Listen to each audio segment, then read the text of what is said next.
Nós não podemos desinflamar por completo um intestino quando temos um nível de massa gorda muito excessivo. De gordura visceral, que é aquela que se acumula aqui em torno da nossa barriga, em torno dos nossos órgãos, que está diretamente associada a este aumento da inflamação. Isto acontece porque o tecido adiposo não é apenas um órgão onde nós vamos acumular energia que não vai ser gasta, mas é também um tecido que é metabolicamente ativo e onde nós produzimos substâncias chamadas adipocinas que podem ter efeitos pró-inflamatórios. O excesso de gordura está associado à resistência à insulina e, como nós sabemos, a resistência à insulina também em problemas de saúde mental, doenças degenerativas do foro mental, portanto, Alzheimer, doença de Parkinson, é um fator de risco para doenças cardiovasculares. Portanto, nós temos aqui realmente a resistência à insulina presente em N coisas. Por exemplo, é um dos principais sintomas de mulheres com síndrome de ovários poliquísticos. Uma alimentação anti-inflamatória assenta em alguns princípios básicos, mas a primeira coisa que nós temos que perceber é que a dieta mediterrânica é uma dos padrões alimentares mais estudados com potencial anti-inflamatório. Portanto, é por aqui que nós vamos, e por isso é que eu digo que nós, na minha empresa, na MRA, nós comunicamos tudo o que é a essência do Mediterrâneo, desde comportamentos de estilo de vida mais calmos, ao grounding, a estarmos mais com as pessoas à nossa volta, a vivermos mais em comunidade, termos tempo para nós, a comermos mais coisas que vêm da terra, a desempacotarmos menos coisas. A viver em dieta mediterrânica não é só a forma como nós nos comemos, como nós comemos, é também a forma como nós nos comportamos no nosso dia-a-dia e, portanto, isso significa que se eu tiver uma filosofia de dieta mediterrânica, eu vou também procurar ter comportamentos mais calmantes. Esta é a nossa 6ª temporada e acho que já não precisamos de apresentações. Mas sabe do que é que continuamos a precisar? Sim, cerca de 80% dos nossos ouvintes não subscrevem o canal do YouTube nem fazem like nos episódios. Mas esse é um dos passos mais importantes para que possamos continuar a trazer convidados cada vez mais interessantes. Conto consigo e obrigada por estar desse lado. E deixa-me só dizer-lhe um pormenor muito importante. Este podcast é para quem quer viver com mais saúde, com o peso que quer e a comer o que gosta. E todo o meu trabalho se centra nestes 3 pilares. Vou deixar-lhe na descrição deste episódio o link com mais informações.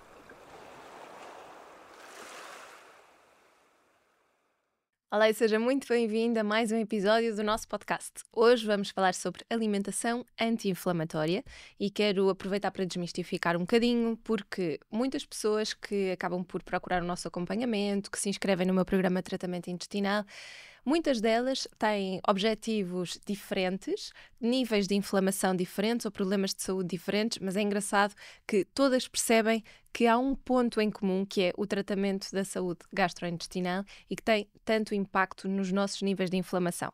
Mas mais importante do que isso, e por isso é que o meu programa de tratamento intestinal levou uma grande reviravolta no ano 2004, foi realmente nós percebermos que nós não podemos desinflamar por completo um intestino quando temos um nível de massa gorda muito excessivo.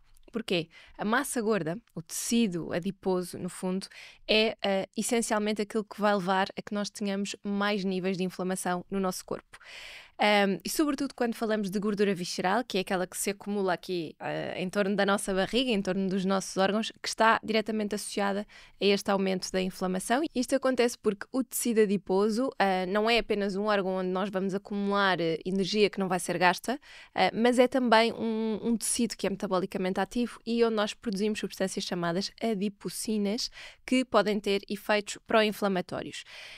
Estas libertações de adipocinas e de substâncias pró-inflamatórias podem ter vários nomes diferentes, também não quero entrar aqui muito na química, mas normalmente estas substâncias promovem uma inflamação crónica de baixo nível, ou seja, às vezes são pequenos marcadores inflamatórios que a pessoa tem, por exemplo, dores menstruais muito intensas sempre que tem a menstruação, dores menstruais sempre repetitivas e a pessoa não consegue passar, ou fenómenos, por exemplo, de enxaquecas com muita regularidade.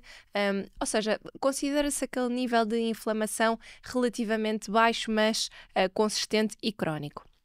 Depois tem outro papel muito importante que é a questão da resistência à insulina. Portanto, o excesso de gordura está associado à resistência à insulina que é uma condição em que as nossas células não conseguem responder adequadamente à insulina. E isto pode levar ao aumento também dos níveis de açúcar no sangue, a uma libertação de mais mediadores pró-inflamatórios e, como nós sabemos, a resistência à insulina é um marcador de inflamação que está presente em N coisas, desde obesidade, é normalmente aquilo que leva a uma diabetes tipo 2, portanto é considerada uma pré-diabetes, está presente também em problemas de saúde mental, doenças degenerativas do foro mental, portanto Alzheimer, doença de Parkinson, é um fator de risco para doenças cardiovasculares, portanto nós temos aqui realmente a resistência à insulina presente em N coisas, por exemplo, é um dos principais sintomas de mulheres com síndrome de ovários poliquísticos, então temos muitas coisas que estão a mostrar-nos e a levar-nos a mais inflamação. Depois, o tecido adiposo em excesso também vai levar ao aumento da produção de radicais livres que causam estes níveis de stress oxidativo e que danificam as células, contribuindo realmente para a inflamação. E depois também porque este aumento de gordura normalmente pode alterar a composição da microbiota intestinal, o que vai levar àquilo que nós chamamos uma disbiose ou uma SIBO permanente, portanto a pessoa está sempre em níveis de inflamação intestinais crónicos, digamos assim, e eu acho que já comentei isto várias vezes aqui no podcast, que normalmente as pessoas que chegam ao programa de tratamento intestinal ou que procuram a nossa ajuda para acompanhamento de saúde gastrointestinal, se calhar se for preciso estão 4, 6, 10 anos com problemas gastrointestinais que nunca foram tratando, foram literalmente empurrando com a barriga e portanto quando nos chegam o nível de inflamação já é tão grande que nós demoramos muito mais tempo para conseguir reverter aquela situação do que se a pessoa tivesse vindo logo aos primeiros sinais, sei lá, 1 mês ou 2 meses de barriga inchada, já seria o suficiente para a pessoa vir logo ou alterações de trânsito, ou aquelas dores de cabeça, ou de repente muitas dores menstruais, ou mesmo dores nas articulações muito persistentes. Portanto, a pessoa tem que estar atenta aos sinais do seu corpo. E lá está, este aumento da gordura visceral, está associada a todas estas doenças, as chamadas doenças metabólicas, também hoje em dia muito às doenças mentais, não é? À demência, à depressão, etc. Portanto, há aqui uma ligação muito importante e a primeira coisa que nós temos que fazer é realmente reduzir o peso, reduzir a massa gorda e por isso é que eu digo que o nosso programa levou uma grande reviravolta. Antigamente nós tínhamos um programa mais curto, realmente só com o efeito, com o objetivo de tratar apenas e só o intestino, portanto fazemos o plano de alimentação de tratamento intestinal e a parte de suplementação também e verificarmos como é que aquele intestino se comportava depois. Hoje em dia é um programa de 6 meses, onde nós temos receitas, temos muitas aulas que relacionam a parte de fome emocional e os comportamentos e como é que a relação com a alimentação deve ser mudada para que a pessoa realmente consiga ir melhorando estes marcadores e não estar a fazer uma alimentação certinha e depois de repente começar a descompensar. Tentei também incluir algumas aulas que explicassem mais a fundo o funcionamento do intestino, temos o acompanhamento individualizado com as consultas, então eu acho que realmente para mim, desde que comecei a estudar cada vez mais a alimentação anti-inflamatória, para mim foi quase um no-brainer este programa vir com as componentes de organização das refeições e de fazer com que a pessoa conseguisse realmente melhorar os seus hábitos diários, não só tratar o intestino e também ter este acompanhamento individualizado para realmente conseguirmos personalizar mais o tratamento. Foram assim as grandes mudanças e quando eu penso hoje em dia na quantidade de pessoas que nos procuram também com este efeito para a alimentação anti-inflamatória, seja porque são pessoas que têm lipedema, doenças autoimunes com dor permanente, às vezes até mesmo as colites, portanto, podem vir por inúmeras razões, mas é interessante perceber que realmente estamos a conseguir fazer um trabalho giro neste alertar para a alimentação anti-inflamatória. Por outro lado, há muitas pessoas que vêm com a ideia de que a alimentação anti-inflamatória é uma coisa muito diferente daquilo que é preconizado na dieta mediterrânica e normalmente isso é a primeira coisa que eu gosto de desmistificar, que é uma alimentação anti-inflamatória, assenta em alguns princípios básicos, mas a primeira coisa que nós temos que perceber é que a dieta mediterrânica é uma dos padrões alimentares mais estudados com potencial anti-inflamatório. Portanto, é por aqui que nós vamos e por isso é que eu digo que nós, na minha empresa, na MRA, nós comunicamos tudo o que é a essência do Mediterrâneo, desde comportamentos de estilo de vida mais calmos, ao grounding, a estarmos mais com as pessoas à nossa volta, vivermos mais em comunidade, termos tempo para nós, a comermos mais coisas que vêm da terra, a desempacotarmos menos coisas e, portanto, é muito isso que nós vamos passando aqui no podcast, mas é realmente essa ideia que eu acho que é importante. Nós vamos falar um bocadinho sobre suplementos neste episódio, quero falar um bocadinho sobre isso, mas não posso deixar de salientar que aquilo que se defende maioritariamente por nós enquanto alimentação anti-inflamatória são realmente estes dois princípios básicos, que é reduzir a massa gorda corporal, portanto até pode ser uma pessoa que tenha um corpo perfeitamente saudável, que são aquelas pessoas que dizem que são as falsas magras, não é? Tem um peso saudável, mas tem níveis de massa gorda e de gordura visceral elevados. A primeira coisa a fazer é reduzir. E essa redução vem a par da adoção de uma série de hábitos com os princípios da dieta mediterrânica, portanto não é a pessoa deixar de comer para conseguir perder peso, não é a pessoa começar a comer produtos light ou diets com menos calorias para perder peso, de todo é realmente começar a ter uma alimentação mais natural que vai permitir reduzir a inflamação por várias vias diferentes e dar ao corpo nutrientes que realmente ele precisa para combater essa inflamação, desde antioxidantes, a zinco, a ferro, a vitaminas do complexo B, e que realmente vão fazer com que a pessoa se sinta muito melhor. Agora, claro que nós não podemos falar de alimentação anti-inflamatória sem acrescentar a estes dois grandes pilares a questão do exercício físico e a questão do sono. É preciso que aquela pessoa durma bem. Os casos mais complexos que nós temos são pessoas que trabalham muito por turnos, em que esta parte da disrupção do sono é um grande agente pró-inflamatório, é um grande fator de risco. Então, aí o que é que nós podemos fazer? Tentar ao máximo que, pelo menos quando a pessoa consegue dormir, que o sono seja relativamente reparador, que não tenha microdespertares, se calhar também melhorar quando o sono é feito durante a noite, melhorar esses padrões, se calhar criar períodos de jejum pré-sono maiores para que o corpo realmente esteja em calma e consiga trabalhar sobre isso. É um erro muito grande, a maior parte das pessoas que trabalham por turnos, quando acabam o turno, vão tomar o pequeno almoço e depois é que vão dormir. Isso faz com que o corpo fique mais ativo, mais excitado e o sono não vai ter a mesma qualidade, e elas queixam-se, claro, que dizem que não conseguem dormir, não só pelo sol, mas também por causa disto. Então, a parte do sono é super importante. Muitas pessoas que não trabalham por turnos e mesmo assim não conseguem ter bons padrões de sono, se calhar vamos eliminar o café nestes casos, e isso é um ponto importante, ou reduzir bastante café ou outros estimulantes, ter uma alimentação que realmente vá complementar aquilo que é a necessidade da pessoa para aquela fase. E depois a questão do exercício físico, não é? Não vou entrar muito pela questão de exercício de musculação, exercício muito complexo, que obviamente nem todas as pessoas conseguem fazer, mas mantermos o nosso corpo fisicamente ativo é essencial. Podem ser caminhadas, pode ser andar de bicicleta, pode ser simplesmente porque nós nos movimentamos mais no nosso dia-a-dia, e isso vai realmente permitir que nós tenhamos níveis bastante melhores nestes casos de marcadores inflamatórios. Portanto, são assim coisas muito importantes. Obviamente que o controle de stress é uma questão importante, mas lá está, quando nós vivemos nesta essência da vida ou da dieta mediterrânica, viver em dieta mediterrânica não é só a forma como nós nos comemos, como nós comemos, é também a forma como nós nos comportamos no nosso dia-a-dia, e portanto isso significa que se eu tiver uma filosofia de dieta mediterrânica, eu vou também procurar ter comportamentos mais calmantes a seguir ao jantar mais cedo, a seguir eventualmente até ler, descontrair um bocado, parar de ter exposição à luz azul, aos ecrãs, tentar controlar aqui um bocadinho esta questão de gestão de stress, também movimentando o corpo. Portanto, nós entramos aqui numa filosofia, numa forma de estar na vida que não tem só a ver com a forma como nos alimentamos. E tudo isto faz parte de ter uma vida anti-inflamatória, ok? Portanto, eu não posso dissociar as duas coisas, e por muito que às vezes seja mais fácil dar uma resposta, ok, anti-inflamatório é, sei lá, tomar curcuma suplementada, tem um efeito anti-inflamatório, faça só isto. Não é? Nós temos que realmente ir a 360, e por isso, mais uma vez, é que eu digo que o programa de tratamento intestinal levou uma reviravolta muito grande, e incluímos até aulas com uma psicóloga precisamente por causa disso.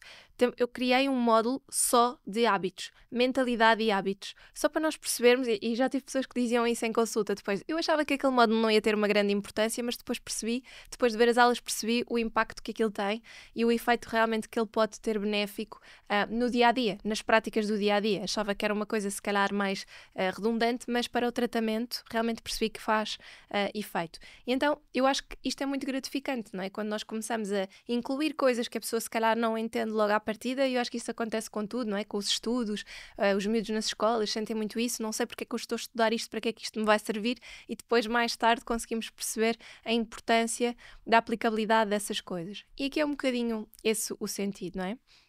Então, quais é que são, assim, em termos de alimentação, características de uma alimentação anti-inflamatória? Como eu dizia, uma alimentação muito rica em antioxidantes. Quando nós pensamos em antioxidantes, devemos pensar sempre em alimentos crus e cozinhados, maioritariamente crus. O que depois entra aqui, às vezes, em choque um bocadinho com a parte de metabolização ou como é que a pessoa se sente, mas pronto, normalmente o que eu digo é, os antioxidantes vêm dos alimentos com cores mais fortes, portanto, os alimentos que têm, que são aqueles que se destacam mais pela sua cor, e normalmente por sabores também mais intensos. Se nós pensarmos numa curcuma, num chá verde, ou nos frutos vermelhos, ou mesmo até numa romã ou numa beterraba, são alimentos que têm cores extremamente intensas e sabores também muito marcantes. Isso deve-se realmente aos seus antioxidantes. Os alimentos que mancham as mãos também, normalmente por causa desta cor, e os antioxidantes vêm maioritariamente daqui. Mas pronto, claro que numa alimentação mediterrânica nós vamos ter antioxidantes de todo lado. E depois temos, obviamente, os antioxidantes que vêm do azeite, das sementes, dos frutos secos, que são outro género de antioxidantes, vêm mais através dos ácidos gordos ômega 3, não necessariamente pela cor, mas que devem realmente estar muito presentes na nossa alimentação. Depois, realmente, estas gorduras, este padrão de utilização da gordura mais saudável, as gorduras das sementes, dos frutos secos e do azeite, que são super importantes. No azeite também temos a presença de ômega 9, mas não nos podemos esquecer que a alimentação mediterrânica, como o próprio nome indica, é dos países à volta do mar Mediterrâneo e, portanto, a proteína mais presente é o peixe. E os peixes com boa riqueza de ácidos gordos ômega 3. Outra coisa que eu acho que nós também não fazemos muito bem é, em termos da utilização dos cereais. Nós deveríamos utilizar mais cereais integrais. Comprar os flocos de aveia grossos ou a aveia em grão e depois dela estar cozida, então fazermos as papas, ou no limite usarmos os flocos de aveia grossos, não os finos, porque esses são os mais refinados. O arroz, até podemos consumir arroz branco, mas irmos variando mais, arroz basmati, selvagem, vermelho, preto, integral, irmos realmente utilizando outras variedades, porque esta riqueza de nutrientes que está na casca ou na pele dos cereais é muito interessante. A mesma coisa com a quinoa, eu posso comprar quinoa vermelha, preta, branca, se calhar não a tricolor, porque depois, como tem tempos de cozedura diferentes, podemos ficar com a branca cozida muito mais rapidamente do que os outros, como acontece com o arroz, mas irmos realmente variando, utilizarmos batata doce, batata branca, inhame, mandioca, irmos realmente alternando aqui as fontes dos nossos cereais e dos nossos acompanhamentos à base de hidratos de carbono. Depois, utilizarmos muitas especiarias e muitas ervas aromáticas. No outro dia eu falava da importância das especiarias e de nós, quando fazemos uma alimentação saudável, às vezes pensamos em coisas que são muito mais flat em termos de sabores, não é? Pensamos em cozidos, em grelhados, em coisas muito levezinhas.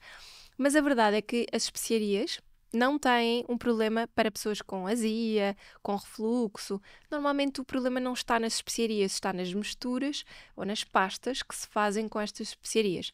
Por exemplo, se eu temperar uma carne com pimentão doce, ou um peixe com pimentão doce, eu não vou ter grande problema digestivo face a temperar aquela carne com uma massa de pimentão ou com uma massa de alho, ou a usar uma pasta de caril versus as especiarias do caril com leite de coco. Portanto, eu tenho que ser inteligente na forma como eu uso. Claro que usar ervas aromáticas e especiarias frescas ou secas é muito diferente do que usar nestas pastas que têm muita gordura adicionada. E, portanto, se eu quero ter uma alimentação saudável, variada, que seja sustentável, eu tenho que trazer o elemento de sabor. E esse elemento de sabor também vem de trazer algumas substâncias que me podem trazer esse efeito anti-inflamatório, que me podem dar prazer, mas que não têm que ser não saudáveis, não é? Eu acho é que estes alimentos depois acabam, os condimentos e os temperos têm muito que se lhe diga e causam muita confusão. Depois, uma alimentação anti-inflamatória também é importante que se diga, é uma alimentação com boas quantidades de proteína. Nós precisamos de aminoácidos para produzirmos uma série de neurotransmissores, uma série de enzimas, de substâncias, vamos chamar-lhes assim, no nosso corpo, para que o nosso corpo tenha esta capacidade de ser funcional, de responder, de ter um sistema imunitário forte, de ter defesas, de combater infecções e inflamações. Então isto significa que se eu tenho que dar este substrato, eu tenho que trazer proteínas e vitaminas do complexo B, que são das coisas mais importantes para mantermos tudo funcional. Onde é que elas estão mais presentes? Realmente em produtos de origem animal, mas eu posso fazer uma complementaridade, não é? Eu posso trazer as leguminosas, que trazem aqui mais a fonte de proteína vegetal, os frutos secos e as sementes, que fazem também esse efeito, e depois ir buscar ao peixe, aos ovos e eventualmente também às carnes brancas, trazer essa complementaridade de proteínas. Agora, O que é que eu acho que é sempre importante reforçar? Normalmente, eu costumo recomendar e apontar para níveis de proteína que estão mais entre 1,6 a 1,8 gramas por quilograma de peso por dia.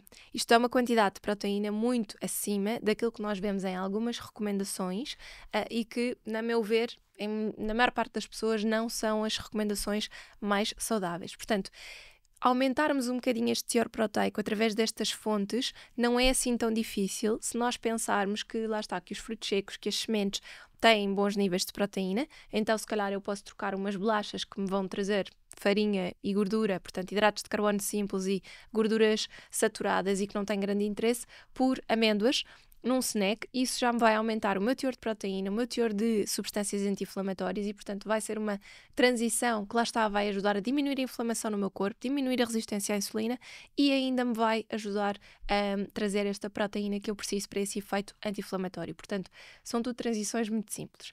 Depois ainda, o que é que podemos reforçar numa alimentação anti-inflamatória? Alguns chás e bebidas, o chá verde, o chá de gengibre, a água, são coisas muito importantes e que nós muitas vezes nos esquecemos. Nós precisamos de água para que o nosso metabolismo esteja funcional. A maior parte do nosso corpo é constituído por água e nós precisamos de água para a maior parte das reações que temos também a ocorrer metabolicamente dentro do nosso corpo. Então, precisamos de nos hidratar, seja com a água normal, seja com algumas outras bebidas, como é o caso do chá verde, ou o caso do chá de gengibre, ou da hortelã, camomila, etc., que trazem aqui algumas substâncias. O gengibre, por exemplo, mesmo com efeito anti-inflamatório, também acontece com o chá verde, por causa das suas catequinas, mas também que podem ser substâncias mais calmantes, que baixam os nossos níveis de cortisol, porque é associado a mais stress, e portanto irmos dando ao nosso corpo aquilo que ele precisa em dias muito críticos. Em vez de eu ir comer um chocolate, se calhar se fizer um chá de camomila vai-me acalmar bastante mais e não tem esse efeito pró-inflamatório da manteiga de cacau e do açúcar que estão associados ao chocolate. Portanto, isso é importante. O que é que nós devemos evitar? Aquilo que é óbvio, não é? Açúcares refinados, gorduras saturadas e trans, hidratos de carbono mais refinados, portanto, o pão branco, as massas, as bolachas, as tostas, carnes processadas como salsichas, fiambre, bacon, presunto e outros enchidos, e aqueles alimentos ultraprocessados, os folhados, os salgadinhos, as batatas fritas, aquelas barras hiperproteicas, pudins hiperproteicos cheios de coisas que nós não conseguimos sequer identificar o que é que são ou para que é que servem. E, portanto, nós temos realmente que fazer uma alimentação que tenha muito menos pacotes e muito mais coisas frescas que nós realmente descascamos, ok? O que é importante também nós sabermos sobre isto? Porque é que é importante retirarmos o açúcar? Açúcar é a substância mais pró-inflamatória que existe. Mas eu costumo sempre dizer que numa alimentação anti-inflamatória, se nós não formos só para as coisas óbvias, portanto, se nós não tivermos só a pensar em açúcar e gorduras trans e coisas salgadas, como acabei de falar, nós podemos também pensar em coisas menos óbvias, eventualmente até com uma espécie de um efeito mais silenciado, mas que fazem todo o sentido lembrar-nos, que são álcool, o glúten, a caseína, portanto a proteína de leite de vaca, e também o açúcar, não é? O açúcar pode vir sobre diversas formas. Podemos estar a falar de açúcares que são muito visíveis, açúcar mascavado, açúcar branco, açúcar adicionado. Podemos também estar a falar de açúcares que parecem menos maus, mas que são maus na mesma, sei lá, pensando numa granola de mel, que diz que não tem açúcar, mas tem mel, ou numas barras que são adoçadas com agave, ou que são adoçadas com amido, ou que são adoçadas com xarope de frutose glicose, que a pessoa nem sabe o que é, ou que são, sei lá, concentrados de alimentos que têm naturalmente muito açúcar presente, embora não digam que tenham açúcar adicionado. Mesmo os próprios hidratos de carbono, como o arroz, como a batata, se nós comermos em grande quantidade, eles têm índice glicémico muito elevado e, portanto, mesmo que eu traga algumas gorduras e proteínas, a carga glicémica daquela refeição também é alta. Então, quando pensamos em açúcar, na alimentação anti-inflamatória, devemos ir um bocadinho mais além nestas questões também. E depois, os alimentos ultraprocessados, embora saudáveis, e nós vamos ter um episódio do podcast totalmente dedicado a isso, embora sejam alimentos que aparentemente no rótulo dizem que são zero, ou light, ou diet, ou rico em proteína, e a pessoa pode ser impelida a pensar que é um alimento mais saudável, contêm imensos ingredientes que nós não fazemos ideia do que é que são. Para já, ter imensos ingredientes é logo um mau indicador. É um alimento que passou por uma grande combinação de coisas e um grande processamento de coisas. E depois, como é óbvio, tem uma série de ingredientes que nós não sabemos até que ponto é que nos podem fazer mal, mas, por exemplo, um deles que toda a gente sabe que faz mal são os edulcorantes. Os edulcorantes criam-nos mais vício constante do sabor doce, porque um edulcorante é o que é um adoçante, normalmente. Portanto, nós estamos sempre com o vício do doce, criam-nos disrupções na nossa produção das hormonas de saciedade e de fome, portanto, às tantas, nós estamos sempre com vontade de comer, sempre com vontade de petiscar e, normalmente, vontade de comer coisas doces. Criam-nos mais resistência à insulina, porque se estamos sempre a comer e a petiscar, criamos mais resistência à insulina e depois também criam estas disbioses intestinais, portanto, estas alterações no padrão da nossa microbiota intestinal, porque nós também estamos sempre a comer, nós não damos qualquer tipo de descanso ao corpo e estamos sempre a comer coisas que enganam o nosso corpo de cima a baixo. Portanto, edulcorantes nestes alimentos ultraprocessados acabam por se tornar muito maus por causa disso. Então, mas e porquê é que as carnes processadas, como os enchidos, podem ser um problema? Se têm carne, têm gorduras, têm muitas vezes aditivos, intensificadores de sabor, conservantes, têm uma série de outras coisas. O princípio é o mesmo. Podem não ter edulcorantes, muitas vezes têm. Atenção, já vi presunto com adição de açúcar, salmão fumado tem adição de açúcar, na maior parte dos casos. Portanto, nós às vezes pensamos que não tem, mas acabam por ter estes edulcorantes na mesma e depois acabam por ter muitas vezes também adição de óleos, óleo de palma, óleos vegetais mais refinados, que são também gorduras, chamadas as gorduras trans, muito pró-inflamatórias no nosso corpo e por isso é que nós também temos que perceber porque é que estes alimentos devem ser consumidos com muita moderação. Se eu comer uma manteiga, eu prefiro comer uma manteiga ou escolher uma manteiga que seja de vaca, dos Açores, que seja uma coisa mesmo tradicional. Não vou estar a comer uma manteiga vegetal com sabor a manteiga, por exemplo. Porque, para quê? Vai ser muito mais processado, vai ter intensificadores de sabor, aromas, coisas que não interessam nada. Muitas vezes também tem edulcorantes, quando eu, na verdade, podia estar a comer uma manteiga que, apesar de tudo, eu sei o que é que lá está dentro e é muito menos processado. Não é? Eu já disse isto em relação até aos iogurtes. Uma pessoa que até tenha uma tolerância relativamente boa a um iogurte de cabra ou um iogurte de ovelha, mais vale comer o iogurte que sabe que tem o leite de ovelha ou de cabra com fermentos do que ir para um iogurte vegetal que muitas vezes tem N coisas adicionadas e montes de açúcares ou edulcorantes. Portanto, nós também temos que ser inteligentes. A alimentação anti-inflamatória é muito sobre saber olhar para os rótulos, saber identificar, mas não irmos muito para que produtos é que podem ser mais anti-inflamatórios no meu caso. É ir aos básicos, perder gordura sobretudo a nível visceral, acalmar o corpo e fazer escolhas muito simples que me trazem os alimentos que a terra nos dá, não é? E coisas muito simples que eu não tenho que processar. Eu falo muitas vezes disto, às vezes até mesmo com as professoras na escola e assim, de as minhas filhas nós não compramos bolachas, nunca lhes comprei papas de pacote, nunca comprei mesmo comida de bebê, chamada comida de bebê no supermercado. Elas comem o que nós comemos e o que há lá em casa e desde muito pequeninas que elas se habituam, quando vêm da escola, se têm fome, elas comem fruta com frutos secos ou só os frutos secos. Estão habituadíssimas a comer sementes de chia, de linhaça, de cânhamo, em tudo. Portanto, isto é mesmo uma questão de hábitos, do que é que nós vemos em casa e o que é que nós lhes damos. Se calhar, como é óbvio, elas torcem o nariz. A minha filha tem 3 anos, torce o nariz e diz: eu não gosto de cenoura. Eu gostas, prova lá. Ela prova e come. Está tudo bem.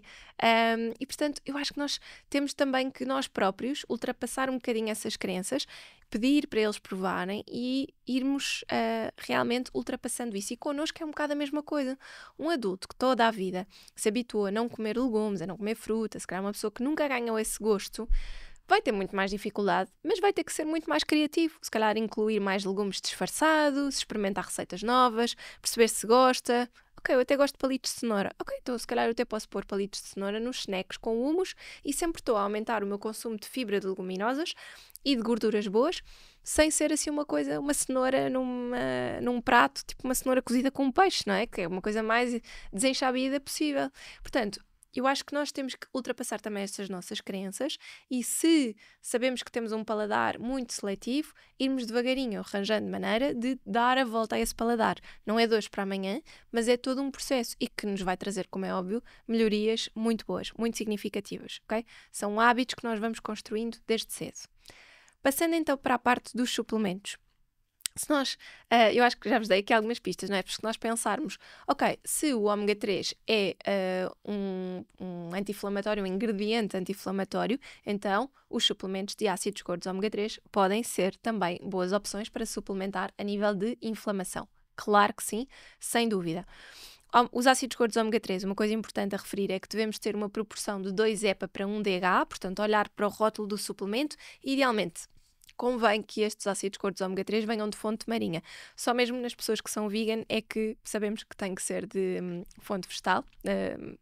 Sim, fonte vegetal, normalmente de sementes e frutos secos, porque senão o ideal é que seja realmente um ômega 3 de fonte marinha, eventualmente até de algas, mas pronto, que seja de fonte marinha porque a capacidade de absorção será muito melhor.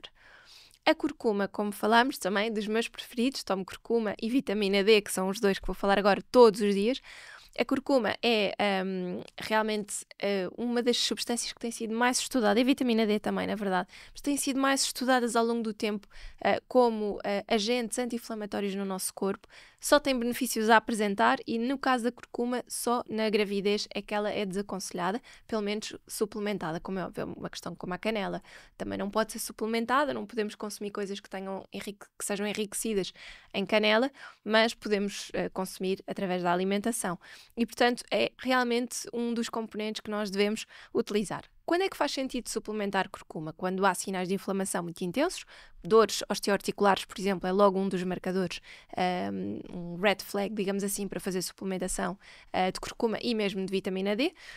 Mas também outros processos inflamatórios, por exemplo, esta questão da dor menstrual, uma pessoa que é diagnosticada com uma endometriose, por exemplo, ou uma inflamação intestinal, por exemplo, também tem indicação para fazermos esta suplementação da curcuma. Portanto, nós também devemos perceber que faz sentido quando nós temos estes sinais. Não é uma coisa para fazer para sempre, a não ser que seja uma inflamação muito grave numa pessoa muito teimosa que não perde peso, por exemplo. Se for uma pessoa muito teimosa, vai demorar muito mais tempo a conseguir contornar e deixar de tomar a suplementação. Mas enquanto a pessoa tiver excesso de massa gorda e excesso de gordura visceral, vai precisar dessa ajuda, a não ser que realmente tenha juízo e que vá perdendo essa gordura em excesso, ok? Estamos a falar de excesso, como é óbvio que uma percentagem de massa gorda numa senhora idealmente deve estar entre os 20 e os 30, se eu tiver 25, não posso considerar que seja excesso, a não ser que a pessoa tenha realmente níveis de gordura visceral mais elevados, e aí temos mesmo que trabalhar para descer, porque naquele corpo, especificamente, os 25 ainda é elevado, pois constitui aqui a gordura visceral elevada, ok? Então nós também temos que ser críticos, compreender o nosso corpo, fazer bem essa avaliação para percebermos quais é que são os níveis, ok? Depois, o gengibre também é um dos componentes que gosto muito. Eu acho que o gengibre é muito mais fácil de incluir na alimentação do que propriamente a curcuma, que tem um sabor muito mais intenso, mas, por exemplo, uma infusão de gengibre, já sabe, aquilo que eu recomendo sempre é que o gengibre, quando fazemos a infusão, que seja tapada a caneca durante um bocadinho e depois tiramos então ao fim de 5 minutos, porque o gingerol e uma série de outros antioxidantes que estão presentes no gengibre, eles dissolvem-se na água, o que significa que se houver vapor, enquanto o chá está a arrefecer, numa fase inicial, há muita libertação através do vapor e, portanto, para conseguirmos garantir que eles ficam lá, devemos tapar. Outra coisa importante, outro suplemento que pode ser interessante também é o resveratrol. Fala-se muito do resveratrol na prevenção de envelhecimento, sobretudo a nível da pele, mas a verdade é que ele está presente em coisas como as uvas, em algumas algas, e ele tem realmente propriedades anti-inflamatórias muito interessantes. Podemos utilizar, por exemplo, através do consumo de algas, vamos buscar mais este resveratrol, pode ser uma opção interessante, ou de uvas tintas. Atenção, está muito mais presente nas tintas do que nas brancas.